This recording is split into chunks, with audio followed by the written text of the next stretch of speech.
Yes, നമ്മൾ പഠിച്ചുകൊണ്ടിരിക്കുന്ന ഭാഗം വിശുദ്ധ ഗ്രന്ഥം. വിശുദ്ധ ഗ്രന്ഥത്തിൻ്റെ 105 കഴിഞ്ഞു. 106 നമ്മൾ പ്രവേശിക്കുകയാണ്. 105 നമ്മൾ പഠിച്ചത് ദൈവമാണ് വിശുദ്ധ ഗ്രന്ഥത്തിൻ്റെ കർത്താവ്.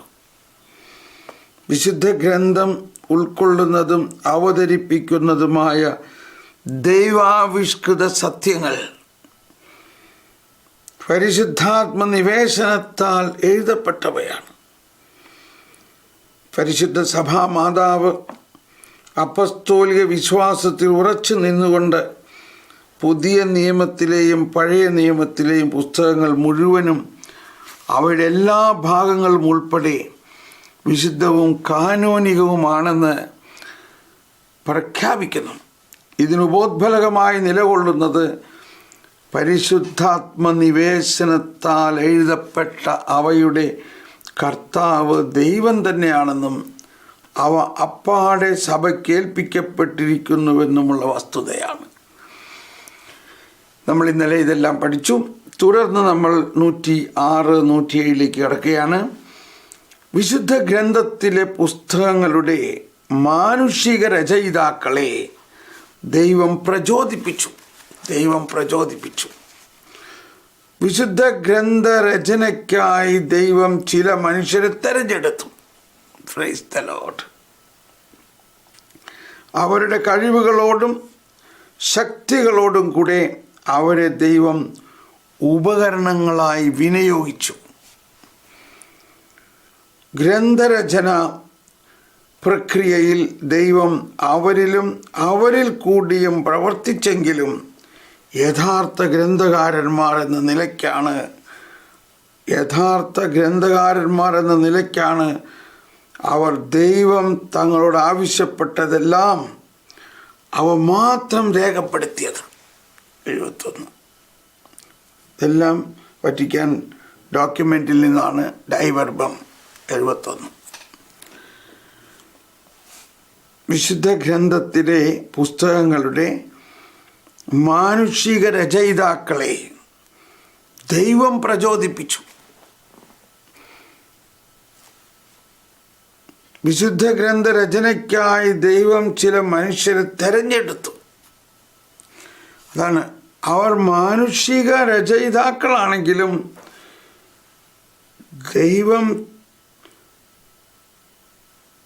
ദൈവം പ്രചോദിപ്പിക്കുന്നത് കൊണ്ടാണ്, ദൈവപ്രചോദനത്തിലൂടെയാണ് അവർ രചിക്കുന്നത്. അതാണ്, പ്രചോദനം ഉണ്ടായിക്കഴിഞ്ഞാൽ നമ്മുടെ നാവ് എൻ്റെ ഹൃദയത്തിൽ എൻ്റെ ഉദാത്തമായ ആശ്രയം തുടിച്ചു നിൽക്കുന്നു. ഈ ഗീതം ഞാൻ രാജാവിന് സമർപ്പിക്കുന്നു. തയ്യാറായിരിക്കുന്ന എഴുത്തുകാരൻ്റെ തൂലികയ്ക്ക് തുല്യമാണ് എൻ്റെ നാവ്.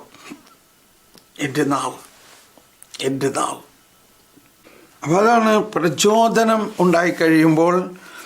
അപ്പോൾ ഉദാഹരണത്തിന് വിശുദ്ധ അപ്രേമിനെ കുറിച്ച് പറയുന്നത് പരിശുദ്ധാത്മാവിൻ്റെ വീണ എന്നാണ്. പരിശുദ്ധാത്മാവിൻ്റെ വീണ. അപ്രേം അധരം തുറന്നാൽ പരിശുദ്ധാത്മാവിൻ്റെ വീണ പോലെ, പരിശുദ്ധാത്മാവിൻ്റെ വീണ. അപ്പോൾ വിശുദ്ധ അപ്രേം വിശുദ്ധ അഗസ്തീനോസിനെ പോലെയല്ല. അതിനേക്കാൾ വിശുദ്ധ അപ്രേം പാഷാണ്ഡതകൾക്കെതിരായി ഒരുപാട് പോരാടിയ സഭാപിതാവാണ്. എന്നാൽ അതെല്ലാം കവിതകളിലൂടെയായിരുന്നു. അതുകൊണ്ടാണ് പരിശുദ്ധാത്മാവിൻ്റെ വീണ എന്ന് പറയുന്നത്. കവിതകളിലൂടെയായിരുന്നു. ഇന്ന് നമ്മുടെ സഭയുടെയും മലങ്കര ഓർത്തഡോക്സ് സഭകളുടെ എല്ലാം യാമപ്രാർത്ഥനകളും വിശുദ്ധ കുർബാനയിലെ ഗീതങ്ങളും എല്ലാം അധികവും വിശുദ്ധ അപ്രേമിലൂടെ രചിക്കപ്പെട്ടിട്ടുള്ളതാണ്. അപ്പോൾ അതുപോലെ വിശുദ്ധ അഗസ്തീനോസോ അവരുടെ അധരം തുറക്കുമ്പോഴേക്കും അതിൽ നിന്ന് ഒഴുകുന്നത് പരിശുദ്ധാത്മ നിവേശിതമായ വാക്കുകളാണ്. അത് നമുക്കത് കേൾക്കുമ്പോൾ തന്നെ മനസ്സിലാവും. അപ്പോൾ അതാണ് വിശുദ്ധ ഗ്രന്ഥത്തിലെ പുസ്തകങ്ങളുടെ മാനുഷിക രചയിതാക്കളെ. ഇപ്പോൾ മത്തായി ആയാലും ലൂക്കായാലും മർക്കോസ്, യോഹന്നാൻ, നമ്മൾ ഈ 4 സുവിശേഷകരെ കുറിച്ച് മനസ്സിലാക്കിയിട്ടുണ്ട്. ഈ 4 സുവിശേഷകർ, ഈ 4 സുവിശേഷത്തെക്കുറിച്ച് എസെക്കിയേലിൽ മുതൽ പറഞ്ഞിട്ടുള്ളതാണ്. 4 ജീവികളുടെ പ്രതീകമായിരുന്നു അതിന് കൊടുത്തിരുന്നത്. മനുഷ്യൻ, കാള, അല്ലെങ്കിൽ മനുഷ്യൻ, സിംഹം, കാള, കഴുകൻ. 4 ജീവികളുണ്ട്. മനുഷ്യൻ, സിംഹം, കാള, കഴുകൻ. അപ്പോൾ അവർക്ക് പരിശുദ്ധാത്മാവ് നൽകാനിരിക്കുന്ന പ്രചോദനങ്ങളെക്കുറിച്ചുള്ള ഒരു പ്രവചനം തന്നെ എസെക്കിയേൽ ഉണ്ടായിട്ടുണ്ട്. മനുഷ്യൻ, സിംഹം, കാള, കഴുകൻ. മനുഷ്യൻ മത്തായിയുടെ സുവിശേഷത്തിൻ്റെ പ്രതീകമാണ്. മത്തായി യേശുവിൻ്റെ മനുഷ്യത്വത്തെക്കുറിച്ചാണ് എഴുതാൻ പോകുന്നത്, ആദ്യത്തെ സുവിശേഷകൻ. പിന്നെ സിംഹം യേശുവിൻ്റെ രാജകീയതയെക്കുറിച്ചാണ് എഴുതാൻ പോകുന്നത്, യേശുവിൻ്റെ ദൈവത്വത്തെക്കുറിച്ച്. സിംഹം കണ്ടോ. അപ്പോൾ എന്നപോലെ ഈ മത്തായിയുടെ സുവിശേഷം ആരംഭിക്കുന്നു അബ്രാഹത്തിൻ്റെ മകനായ ദാവീദിൻ്റെ മകനായ യേശു ക്രിസ്തുവിൻ്റെ വംശാവലി കണ്ടോ, ജഡപ്രകാരം. എന്നാൽ മർക്കോസിൻ്റെ സുവിശേഷം ആരംഭിക്കുന്നു ദൈവപുത്രനായ യേശു ക്രിസ്തുവിൻ്റെ സുവിശേഷം, ദൈവപുത്രൻ.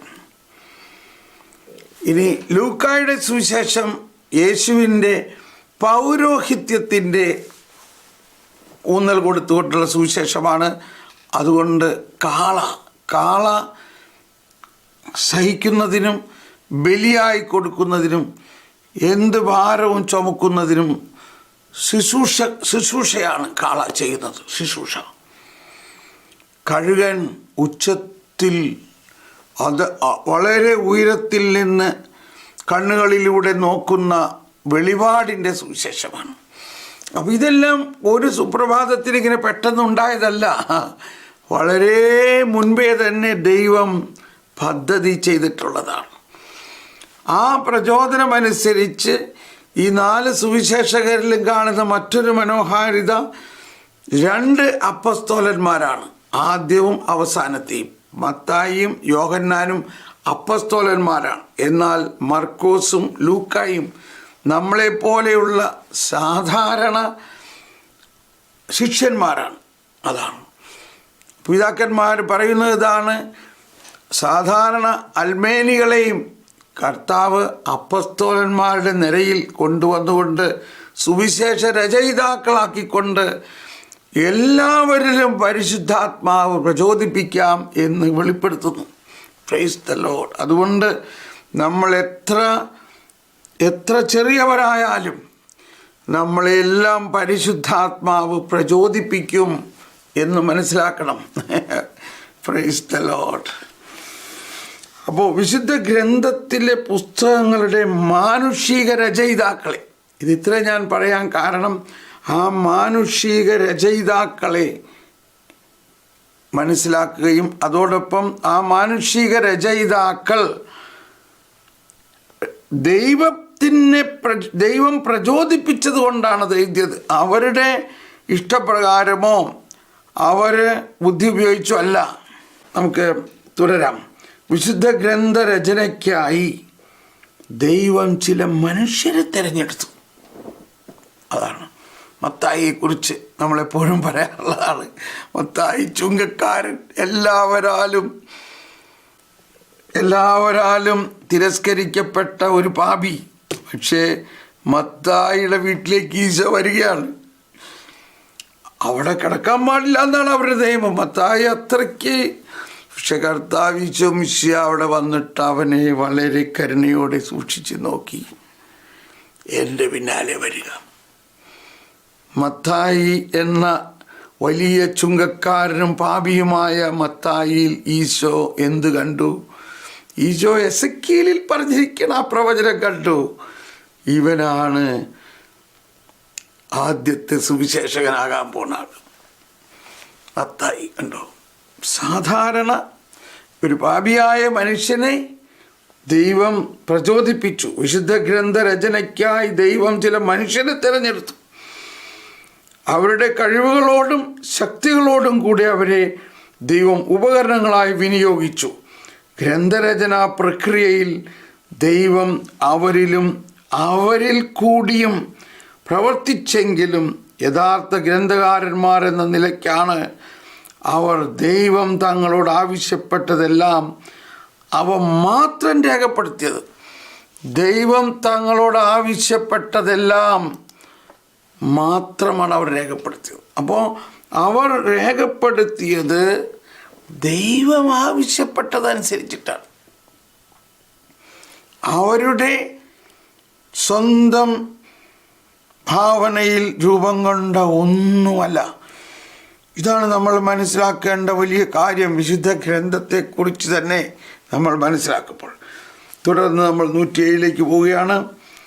ദൈവനിവേശിത ഗ്രന്ഥങ്ങൾ സത്യം പഠിപ്പിക്കുന്നു. Praise the Lord. അതാണ് ദൈവനിവേശിത ഗ്രന്ഥങ്ങൾ സത്യം പഠിപ്പിക്കുന്നു. വിശുദ്ധ ഗ്രന്ഥത്തിൻ്റെ രചയിതാക്കൾ അഥവാ വിശുദ്ധ എഴുത്തുകാർ ദൈവപ്രചോദിതരായി പ്രസ്താവിച്ചിരിക്കുന്നവയെല്ലാം പരിശുദ്ധാത്മാവിൻ്റെ പ്രസ്താവങ്ങളായി നാം സ്വീകരിക്കണം. അപ്പോൾ ഇവിടെയാണ് വളരെ ആധുനിക ലോകത്തിലെ മനുഷ്യൻ മനസ്സിലാക്കാൻ ബുദ്ധിമുട്ടുള്ളൊരു കാര്യം. അപ്പോൾ കുട്ടികളൊക്കെ പറയും, ഇത് 2000 വർഷത്തിന് മുമ്പുള്ള പുസ്തകം, ഇത് തന്നെ വായിച്ചുകൊണ്ടിരിക്കണോ, നമ്മൾ പുതിയ എന്തെങ്കിലുമൊക്കെ പഠിക്കണ്ടേ? അവിടെയാണ് മാതാപിതാക്കളായ നമ്മളിൽ തന്നെ ഈ ബോധം ഉണ്ടാകണം. Praise the Lord. നമ്മൾക്കില്ലാത്തത് നമ്മുടെ കുട്ടികൾക്ക് ഉണ്ടാവില്ലല്ലോ. അപ്പം എന്താ നമ്മൾ വിശുദ്ധ ഗ്രന്ഥത്തിന് എന്ത് പ്രാമുഖ്യം കൊടുക്കുന്നു? ദൈവനിവേശിത ഗ്രന്ഥങ്ങൾ സത്യം പഠിപ്പിക്കുന്നു. വിശുദ്ധ ഗ്രന്ഥത്തിൻ്റെ രചയിതാക്കൾ അഥവാ വിശുദ്ധ എഴുത്തുകാർ ദൈവ പ്രചോദിതരായി പ്രസ്താവിച്ചിരിക്കുന്നവയെല്ലാം പരിശുദ്ധാത്മാവിൻ്റെ പ്രസ്താവങ്ങളായി നാം സ്വീകരിക്കണം. അതാണ്, പരിശുദ്ധാത്മാവാണ് അവരിലൂടെ ഇത് രചിച്ചിരിക്കുന്നതെന്ന് നാം സ്വീകരിക്കണം. നമ്മൾ കഴിഞ്ഞ ദിവസം 2 പത്രോസ് 1:20 എല്ലാം നമ്മൾ കേട്ടതായിരുന്നു. അതിലെല്ലാം പറഞ്ഞിരിക്കുന്നത് കൃത്യമായിട്ട് വിശുദ്ധ ലിഖിതങ്ങൾ പരിശുദ്ധാത്മ നിവേശിതങ്ങളാണ്. അതാരുടെയും വ്യക്തിപരമായ വ്യാഖ്യാനത്തിനുള്ളതല്ല. അപ്പോൾ നമുക്കുണ്ടാകേണ്ട വലിയ ഒരു ബഹുമാനവും ഇതെന്ത് പറയാനാ, പരിശുദ്ധാത്മാവിനോടുള്ള ആ വിധേയത്വം, പരിശുദ്ധാത്മാവ് നമ്മളിൽ പ്രവർത്തിക്കുമ്പോൾ നമുക്കുണ്ടാകുന്ന വലിയ ഒരു വ്യത്യാസം, ദൈവവചനത്തോടുള്ള ആ വിധേയത്വം, ദൈവവചനത്തോടുള്ള ബഹുമാനം, ദൈവവചനം പഠിക്കുന്നതിലും എല്ലാം നമുക്കുണ്ടാകേണ്ട ആവേശവും, ആ ആവേശം ഉണ്ടാകണമെങ്കിൽ ഇതാരെഴുതിയതാ? ആ എഴുതിയ പരിശുദ്ധാത്മനിവേശിതമാണ് അതെന്നുള്ള ഒരു ബഹുമാനം നമുക്കുണ്ടാകുമ്പോഴാണ് അത്. Praise the Lord. അപ്പം വിശുദ്ധ ഗ്രന്ഥത്തിൻ്റെ രചയിതാക്കൾ അഥവാ വിശുദ്ധ എഴുത്തുകാർ ദൈവ പ്രചോദിതരായി പ്രസ്താവിച്ചിരിക്കുന്നവയെല്ലാം പരിശുദ്ധാത്മാവിൻ്റെ പ്രസ്താവങ്ങളായി നാം സ്വീകരിക്കണം. അതിനാൽ നമ്മുടെ രക്ഷയ്ക്ക് വേണ്ടി തിരുലിഖിതങ്ങൾ എഴുതപ്പെടണമെന്ന് അഭിലഷിച്ച ആ സത്യം ഉറപ്പായും വിശ്വസ്തമായും അബദ്ധരഹിതമായും വിശുദ്ധ ഗ്രന്ഥം പഠിപ്പിക്കുന്നു എന്ന് നാം അംഗീകരിക്കണം. അതാണ്. എന്താണത്? നമ്മുടെ രക്ഷയ്ക്ക് വേണ്ടി. ഈ വിശുദ്ധ ലിഖിതങ്ങളെല്ലാം ആകത്തുകയിൽ എന്തിനു വേണ്ടിയാണിത്? നമ്മുടെ രക്ഷയ്ക്ക് വേണ്ടിയാണ്. അപ്പോൾ അവിടുത്തെ ഹിസ്റ്റോറിക്കലായിട്ടുള്ളൊരു കാര്യം പറയുക എന്നതല്ല അതിൻ്റെ ലക്ഷ്യം. നമ്മുടെ രക്ഷയ്ക്ക് വേണ്ടിയിട്ടുള്ള കാര്യങ്ങളാണ് അതിൽ പറഞ്ഞിരിക്കുന്നത്. അപ്പോൾ നമുക്ക് ചിലപ്പോൾ തോന്നും, ആ കാലഘട്ടത്തിലെ മുഴുവൻ കാര്യങ്ങൾ എഴുതിയിട്ടില്ലല്ലോ.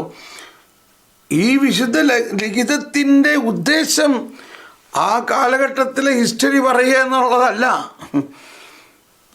നമ്മുടെ രക്ഷയ്ക്ക് വേണ്ടിയുള്ള കാര്യങ്ങളാണ് അതിൽ പറഞ്ഞിരിക്കുന്നത്. നമ്മുടെ രക്ഷയ്ക്ക് വേണ്ടിയിട്ടുള്ള കാര്യങ്ങൾ. അതുകൊണ്ട് ആ രക്ഷാകര രഹസ്യങ്ങളെ വിവരിക്കുന്ന കാര്യങ്ങൾ മാത്രമേ അതിൽ വിവരിച്ചിട്ടുള്ളൂ. വേറെ ഒരുപാട് കാര്യങ്ങൾ ആ കാലഘട്ടത്തിൽ നടന്നിട്ടുണ്ടാകാം, അതൊന്നും അവിടെ എഴുതിയിട്ടില്ല.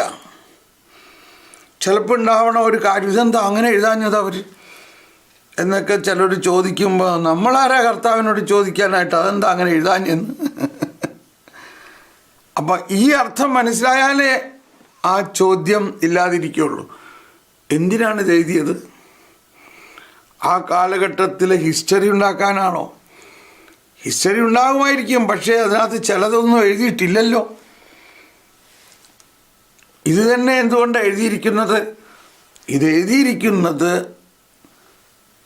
നമ്മുടെ രക്ഷയ്ക്ക് വേണ്ടിയാണ്. നമ്മുടെ രക്ഷയ്ക്ക് വേണ്ടിയാണ്.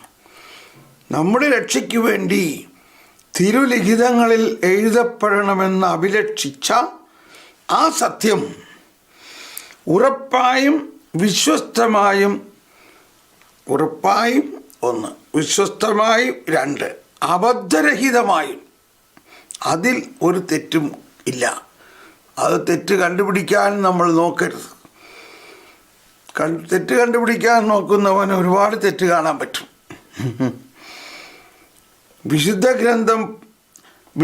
അബദ്ധരഹിതമായും വിശുദ്ധ ഗ്രന്ഥം പഠിപ്പിക്കുന്നു എന്ന് നാം അംഗീകരിക്കണം. അതാണ്. അതുകൊണ്ട് ബൈബിൾ സെയ്സ് എന്ന് പറഞ്ഞാൽ പിന്നെ അതിൽ യാതൊരു സംശയമില്ല, അതിൽ അബദ്ധമില്ല. പക്ഷെ നമ്മൾ മനസ്സിലാക്കുന്നതിനും നമ്മുടെ വ്യാഖ്യാനത്തിനും എല്ലാം വ്യത്യാസമുണ്ട്. അതിൻ്റെ ഓരോ വാക്യങ്ങൾക്ക് കൊടുക്കേണ്ട ഊന്നൽ, അതെല്ലാം അനുസരിച്ച് അതിൻ്റെ അർത്ഥം തന്നെ മാറും. അതിൻ്റെ അർത്ഥം തന്നെ മാറും. നമ്മളത് എങ്ങനെ വ്യാഖ്യാനിക്കുന്നു എന്നുള്ളത് പരിശുദ്ധാത്മാവ് തന്നെ നമുക്ക് തരുന്ന മറ്റൊരു വരമാണ് വിശുദ്ധ ലിഖിതങ്ങളുടെ വ്യാഖ്യാനം. ഓക്കെ, ഇതിൻ്റെ സൈഡിലുള്ള 702 ഖണ്ഡികയിലേക്ക് നമ്മൾ പോവുകയാണ്. 702 ഖണ്ഡിക. ദൈവത്തിൻ്റെ ആത്മാവും വചനവും വാഗ്ദാനങ്ങളുടെ കാലത്ത്. പരിശുദ്ധാത്മാവിനെ കുറിച്ചുള്ള പ്രബോധനത്തിൽ നിന്നാണ് ഇതെടുത്തിരിക്കുന്നത്. 702. ആദ്യം മുതൽ സമയത്തിൻ്റെ തികവ് വരെ. സമയത്തിൻ്റെ തികവ് എന്ന് പറയുമ്പോൾ തന്നെ നമുക്കറിയാം, അത് ഗലാത്യ ലേഖനം 4:4 പറഞ്ഞിരിക്കുന്നതാണ്. സമയത്തിൻ്റെ തികവ് വരെ. കണ്ടോ, ഗലാത്യ 4:4. സമയത്തിൻ്റെ തികവിൽ സ്ത്രീയിൽ നിന്ന് ജാതനായി. ആദ്യം മുതൽ സമയത്തിൻ്റെ തികവ് വരെ പിതാവിൻ്റെ വചനം. കണ്ടോ, ആദിയിലുണ്ടായ ആ വചനം, പിതാവിനോടൊപ്പമായിരുന്ന ആ വചനം, പിതാവിൻ്റെ വചനവും ആത്മാവും ഒന്നിച്ച് നിർവഹിക്കുന്ന ദൗത്യം. പിതാവിൻ്റെ വചനവും ആത്മാവും ഒന്നിച്ച് നിർവഹിക്കുന്ന ദൗത്യം നിഗൂഢമായി നിലകൊള്ളുന്നു. നിഗൂഢമായി നിലകൊള്ളുന്നു.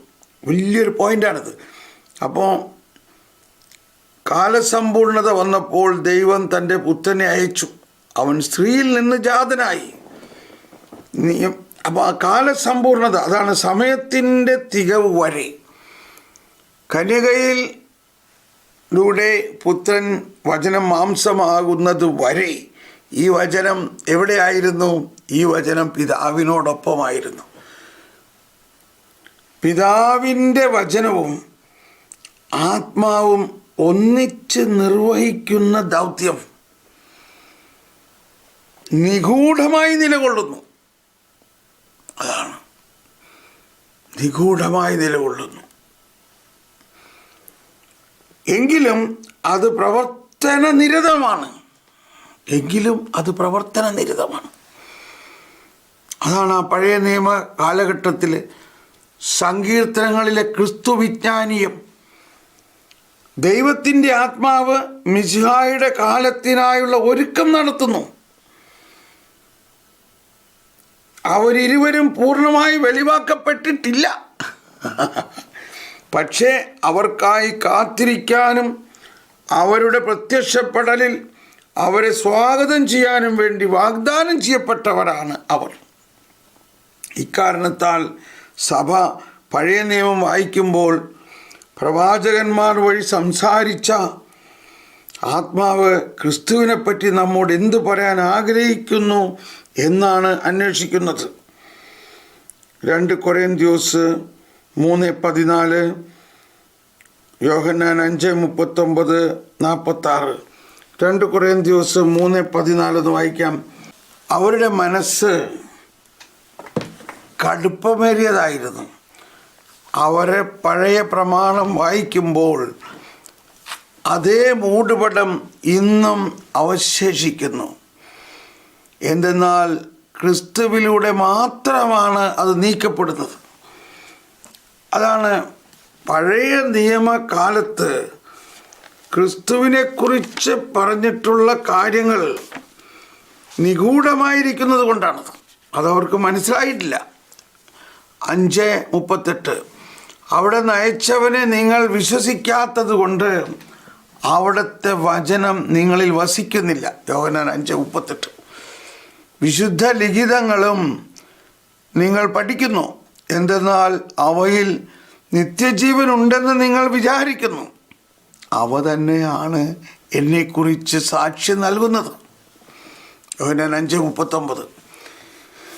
നിങ്ങൾ മോശയെ വിശ്വസിച്ചിരുന്നെങ്കിൽ എന്നെയും വിശ്വസിക്കുമായിരുന്നു, കാരണം എന്നെക്കുറിച്ച് അവൻ എഴുതിയിരിക്കുന്നു. അപ്പോൾ ഈ പഴയ നിയമങ്ങളിലും പ്രവാചക ഗ്രന്ഥങ്ങളിലും സങ്കീർത്തനങ്ങളിലും എല്ലാം എഴുതിയിരിക്കുന്നത് ഒരേ ഒരു വചനമാണ്, ക്രിസ്തുവിനെക്കുറിച്ച് തന്നെയാണ്. അപ്പോൾ ഇതിനെക്കുറിച്ച് വിശുദ്ധ അഗസ്തീനോസ് പറയുന്നത് നമ്മൾ പല പ്രാവശ്യം വായിച്ചിട്ടുള്ളതാണ്. CCC 129 അവസാനത്തിൽ പറയുകയാണ്, പഴയ നിയമത്തിൽ വിശുദ്ധ പുതിയ നിയമം ഒളിച്ചിരിക്കുന്നു. 129 129. അപ്പോൾ അതാണ് സങ്കീർത്തനങ്ങളിലെല്ലാം നമ്മൾക്ക് മനസ്സിലാകും വളരെ കൃത്യമായിട്ട്. ഉണ്ടോ? പണിക്കാർ ഉപേക്ഷിച്ചു കളഞ്ഞ കല്ല് മൂലക്കല്ലായി തീർന്നു. ഇത് കർത്താവിൻ്റെ പ്രവൃത്തിയാണിത്, നമ്മുടെ ദൃഷ്ടിയിൽ വിസ്മയാവഹമായിരിക്കുന്നു. കണ്ടോ? പണിക്കാർ ഉപേക്ഷിച്ച് കളഞ്ഞ കല്ല് മൂലക്കല്ലായിരിക്കുന്നു. 118 സങ്കീർത്തനത്തിലാണ്. അതുപോലെ സങ്കീർത്തനങ്ങളിൽ ഒരുപാട് സ്ഥലത്ത് എല്ലാ സങ്കീർത്തനങ്ങളും തന്നെ ക്രിസ്തുവിന് 1000 വർഷങ്ങൾക്ക് മുൻപ് രചിച്ചിട്ടുള്ളതും എന്നാൽ അത് മുഴുവനും ക്രിസ്തുവിനെ കുറിച്ചുള്ള നിഗൂഢാത്മകമായ കാര്യങ്ങളാണ്. 18 സങ്കീർത്തനത്തിൻ്റെ 1 വരികളെന്ന് പാടിയേ. അങ്ങാണെൻ്റെ രക്ഷാശിലയും കോട്ടയും വിമോചകനും എൻ്റെ ദൈവവും എനിക്ക് അഭയം തരുന്ന പാറയും എൻ്റെ പരിചയും രക്ഷാശൃംഖവും അഭയകേന്ദ്രവും. കർത്താവേ, കണ്ടോ 9 കാര്യങ്ങളാണ് പറയുന്നത്. കർത്താവേ എൻ്റെ ശക്തിയുടെ ഉറവിടമേ. കണ്ടോ? ശക്തിയുടെ ഉറവിടം, ഞാൻ അങ്ങയെ സ്നേഹിക്കുന്നു. അങ്ങാണെൻ്റെ രക്ഷാശിലയും. കണ്ടോ? രക്ഷാശിലയും. ആരാണ് ഈ രക്ഷാശില? യേശുക്രിസ്തുവാണ്. കോട്ടയും വിമോചകനും. ആരാണ് ഈ വിമോചകൻ? വരാനിരിക്കുന്ന യേശുക്രിസ്തുവാണ്. അന്നത്തെ കാലത്തെ സംബന്ധിച്ച് എൻ്റെ ദൈവവും എനിക്ക് അഭയം തരുന്ന പാറയും എൻ്റെ പരിചയം എൻ്റെ രക്ഷാശൃംഖവും അഭയകേന്ദ്രവും. കർത്താവ് എന്തോരു വിസ്മയാവകമായിട്ടാണ്. അപ്പോൾ ആർക്കാണ് ഈ പ്രചോദനം കൊടുത്തത്? പരിശുദ്ധാത്മാവ് ദാവീദ് രാജാവിന്. ദാവീദ് രാജാവ് ആരാണ്? ഈശോയുടെ പിതാമഹനാണ്. അതാണ് മത്തായിയുടെ സുവിശേഷം ആരംഭിക്കുന്നത്. അബ്രാഹത്തിൻ്റെ മകനായ ദാവീദിൻ്റെ മകനായ യേശുക്രിസ്തുവിൻ്റെ വംശാവലി. അപ്പോൾ ഈ പഴയ നിയമത്തിൽ മുഴുവനും എല്ലാ വചനങ്ങളിലും നമ്മൾ കാണുന്നത് ക്രിസ്തുവിനെ തന്നെയാണ്, രക്ഷയെ തന്നെയാണ്. കർത്താവേ, എൻ്റെ ശക്തിയുടെ ഉറവിടമേ, ഞാൻ അങ്ങയെ സ്നേഹിക്കുന്നു. ഓ, എന്തോ ഒരു മാധുര്യമാണിത്. അപ്പോൾ ആ രീതിയിൽ നമ്മൾ വിശുദ്ധ ലിഖിതങ്ങളിൽ അടങ്ങിയിരിക്കുന്ന നിഗൂഢമായി നിലകൊള്ളുന്ന എങ്കിലും അത് പ്രവർത്തനനിരതമാണ്. അപ്പോൾ ക്രിസ്തു അന്നേ പ്രവർത്തനനിരതമാണ്. ഉണ്ട്, അബ്രാഹത്തിൻ്റെ പുത്രനായ, അതാണ് ഈശോ തന്നെ പറഞ്ഞത്, അബ്രാഹത്തിന് മുമ്പ് ഞാനുണ്ട്, അബ്രാഹത്തിന് മുമ്പ് ഞാനുണ്ട്. യോഹന്നാന്റെ സുവിശേഷം 8-ാം അധ്യായം 58, അബ്രാഹാം എന്നെ കണ്ടു എന്നെല്ലാം പറയുന്നത്. അപ്പോൾ ഇവിടെ അവരുടെ പ്രത്യക്ഷപ്പെടലിൽ അവരിരുവരും പൂർണ്ണമായി വെളിവാക്കപ്പെട്ടിട്ടില്ല. പക്ഷേ അവർക്കായി കാത്തിരിക്കാനും അവരുടെ പ്രത്യക്ഷപ്പെടലിൽ, അവരുടെ എന്ന് പറയുന്നത് ആ പിതാവിൻ്റെ വചനവും പരിശുദ്ധാത്മാവും പ്രത്യക്ഷപ്പെടലിൽ അവരെ സ്വാഗതം ചെയ്യാനും വേണ്ടി വാഗ്ദാനം ചെയ്യപ്പെട്ടവരാണ് അവർ. ഇക്കാരണത്താൽ സഭ പഴയ നിയമം വായിക്കുമ്പോൾ പ്രവാചകന്മാർ വഴി സംസാരിച്ച ആത്മാവ് ക്രിസ്തുവിനെ പറ്റി നമ്മോട് എന്ത് പറയാൻ ആഗ്രഹിക്കുന്നു എന്നാണ് അന്വേഷിക്കുന്നത്. പഴയ നിയമം വായിക്കുമ്പോൾ അതിൽ ക്രിസ്തു ഒളിഞ്ഞിരിക്കുന്നത്, പഴയ നിയമത്തിൽ അടങ്ങിയിരിക്കുന്ന ക്രിസ്തു വിജ്ഞാനീയം. അതുകൊണ്ടാണ് പെന്തക്കോസ്ത കഴിഞ്ഞ ഉടനെ തന്നെ പത്രോസ് ശ്ലീഹ നടത്തിയ പ്രസംഗത്തിൽ 3-ാം അധ്യായം 22 മുതലുള്ള വചനങ്ങളിൽ മോശയെക്കുറിച്ച് തന്നെയാണ് പറയുന്നത്. അല്ലെ, 21 മുതൽ, ആദ്യം മുതൽ തൻ്റെ വിശുദ്ധ പ്രവാചകന്മാർ വഴി ദൈവം അരുളിച്ചെയ്തതുപോലെ സകലത്തിൻ്റെയും പുനഃസ്ഥാപന കാലം വരെ സ്വർഗം അവനെ സ്വീകരിക്കേണ്ടിയിരിക്കുന്നു. മോശ ഇപ്രകാരം പറഞ്ഞു. ദൈവമായ കർത്താവ്, കണ്ടു, മോശയുടെ വചനത്തിൽ നിന്ന് യേശുവിനെ കുറിച്ച് പറയുകയാണ്. മോശ ഇപ്രകാരം പറഞ്ഞു, ദൈവമായ കർത്താവ് നിങ്ങൾക്കായി നിങ്ങളുടെ സഹോദരന്മാരുടെ ഇടയിൽ നിന്ന് എന്നെപ്പോലെ ഒരു പ്രവാചകനെ ഉയർത്തും. അവൻ നിങ്ങളോട് പറയുന്നതെല്ലാം നിങ്ങൾ കേൾക്കണം. മോശ എവിടെയാണത്? നിയമാവർത്തന ഗ്രന്ഥം 18, 15, 16 വചനമാണ്. നിയമാവർത്തന ഗ്രന്ഥം 18, 15, 16 വചനമാണ്. നിയമാവർത്തനം 18, 19 എല്ലാം പറയുന്നത്. അവൻ നിങ്ങൾ എന്ന് മോശ പറഞ്ഞിരിക്കുന്നു. അതുകൊണ്ടാണ് ഈശോ തന്നെ പറഞ്ഞത്, നിങ്ങൾ മോശയിൽ വിശ്വസിക്കുന്നുണ്ടല്ലോ, എന്നാൽ മോശ തന്നെ എന്നെക്കുറിച്ച് പറഞ്ഞിരിക്കുന്നത് നിങ്ങൾ എന്താ മനസ്സിലാകാത്തത്? ആ പ്രവാചകൻ്റെ വാക്ക് കേൾക്കാത്തവരെല്ലാം ജനത്തിൻ്റെ ഇടയിൽ നിന്ന് പൂർണ്ണമായി വിച്ഛേദിക്കപ്പെടും എന്നും പറഞ്ഞിരിക്കുന്നു.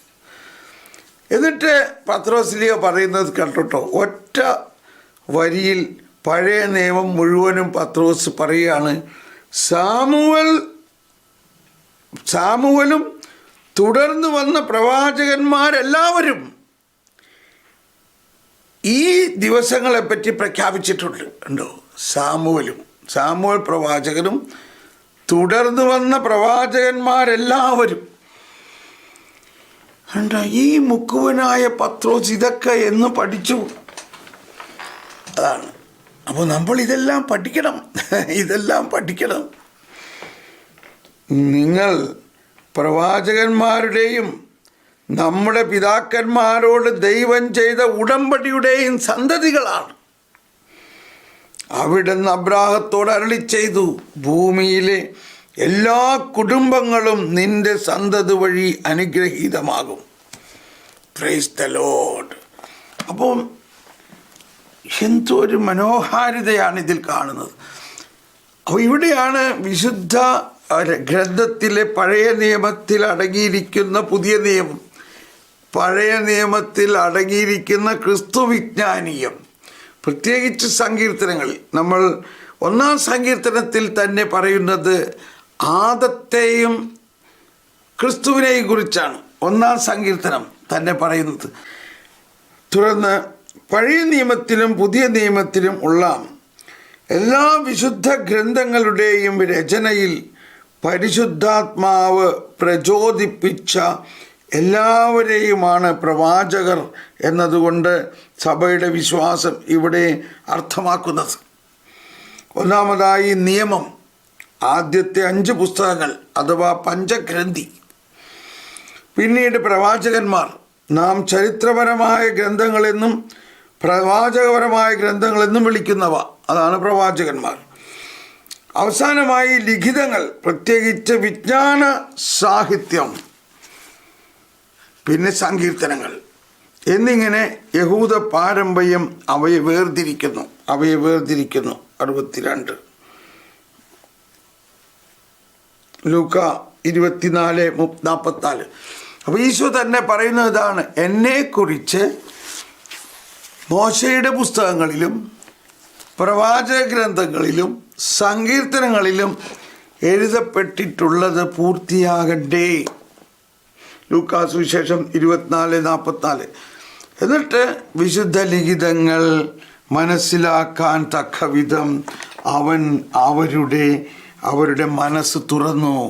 വിശുദ്ധ ലിഖിതങ്ങൾ മനസ്സിലാക്കാൻ തക്ക വിധം അവൻ അവരുടെ മനസ്സ് തുറന്നു. സ്നേഹമുള്ളവരെ, നമ്മളുടെ ജീവിതത്തിൽ ഈ രഹസ്യങ്ങളിലേക്ക് നമ്മൾ കടക്കാൻ വേണ്ടി ആഗ്രഹിക്കണം. വിശുദ്ധ ലിഖിതത്തിലെ ഏതെങ്കിലും ഒരു വചനമോ നമുക്കിഷ്ടമുള്ള ഒരു സങ്കീർത്തനം കൂടെ പാടുകയോ എല്ലാം ചെയ്യുമായിരിക്കാം. അതൊരു പ്രിലിമിനറി സ്റ്റേജാണ്. ഇനി അതിൽ നിന്ന് നമ്മൾ നീങ്ങണം, വളരണം. വിശുദ്ധ ലിഖിതങ്ങളുടെ മുഴുവൻ ആകത്തുക എന്താണ്? നമ്മുടെ രക്ഷയാണ്. രണ്ടാമത്, വിശുദ്ധ ലിഖിതങ്ങളിൽ മുഴുവനും ആകത്തുകയായി നിൽക്കുന്ന ഒരു പ്രധാന വ്യക്തി ആരാണ്? ക്രിസ്തുവാണ്. എല്ലാ പഴയ നിയമ ഗ്രന്ഥങ്ങളിലും നിഗൂഢമായി സ്ഥിതി ചെയ്യുന്ന ക്രിസ്തു രഹസ്യം, ക്രിസ്തു വിജ്ഞാനീയം. Praise the Lord.